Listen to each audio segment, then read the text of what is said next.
Whisker found an old letter hidden where no one looked anymore. On the front, just 6 words waited for her. "I'm sorry I was late." She almost mailed it, but some letters feel too heavy for a slot. The old address was still there. The person it belonged to was not. A stranger remembered just enough to point her forward. So Whisker carried someone else's unfinished apology through the rain.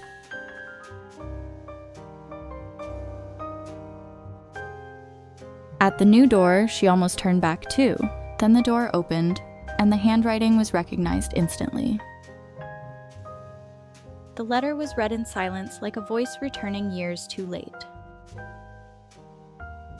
But the silence had never been one-sided, because hidden away was another letter, one that had never been sent either. When Whisker walked away, 2 lost words had finally found each other. Some words arrive late. Like and subscribe for more Whisker stories.